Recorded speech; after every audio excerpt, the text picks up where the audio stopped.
Hi, I'm Daniel, and these are my parents, and this is the PowerPoint that I will use today for the speech, the informative speech that I'll be doing, titled The Roman Games. I couldn't find a third person to join us today, so it'll just be my parents and I. So I'll go ahead and start. It is a hot summer day in a crowded arena with a death match going on just a few yards away from where you are sitting. For 3 days, you've been watching these murders happen and chariot races and things such as this for 3 days without sleep.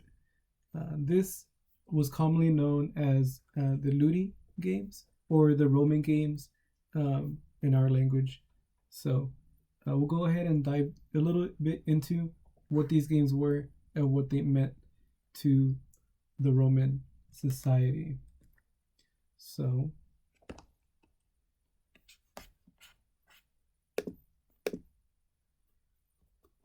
to start, we'll go ahead and dive into what that the Roman games were a national institution that demoralized the Romans, that caused the collapse of the Roman economy, and that also serves as a warning for us today. So, starting with how the Ludi demoralized the Romans, they committed many acts of violence and very other horrendous acts.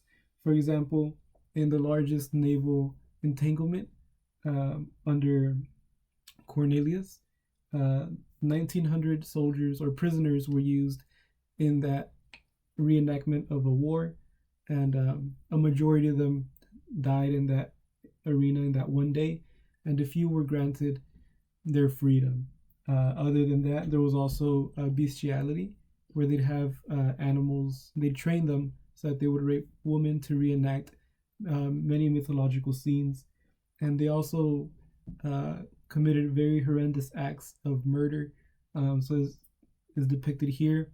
Blandina was a Christian martyr who was used to as entertainment, and she was torn apart by bulls uh, for the games. So it started off as just as an athletic event, but over time, things kept escalating up until the point where acts such as Blandina's death were an everyday thing.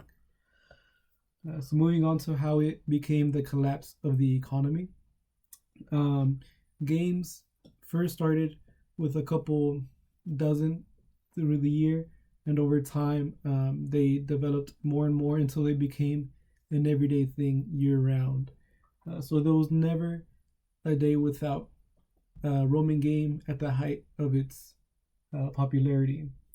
So it became a very costing event because it had a toll on not only the nature but on the human lives as well. Over time, with many reenactments, such as the one that we spoke of earlier, they ran out of prisoners to use um, to kill off in those games, and they also, for example, had 3,500 elephants killed in one of those games because hunting was also a big thing in there, and also it was a big cultural focus for the Romans. So as you can see here, there's a little coin that was made in honor of a gladiator hunting an animal. Many very ingenious mechanisms were made to support these things. They would recreate entire ecosystems in their arenas just for the games. Had that energy and engineering had it been focused on other things, perhaps that empire would still be around today.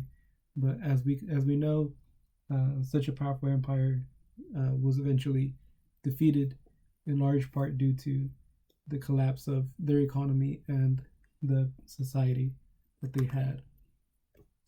So this serves as a warning for us in modern day. Escapism is very important for mental health, as we know. We all need that break from reality every once in a while, but we need to make sure we keep it in the place it needs to be. There are other things more important other than entertainment that we should take care of in our lives. So that's something very important to keep in mind. We also need to keep in mind what kind of entertainment we decide to consume. As we can see, over time, these Romans became desensitized. So they were willing and wanting to see many acts of violence and gore and things that today we consider very despicable and horrendous things. But as we have seen in our own day, throughout time, it's become worse and worse, the movies and such. So it's something we should keep in mind in whether the entertainment we want to consume is worth it or not. So that is the speech for today, just to inform of what the Roman games were like and how that applies to us today.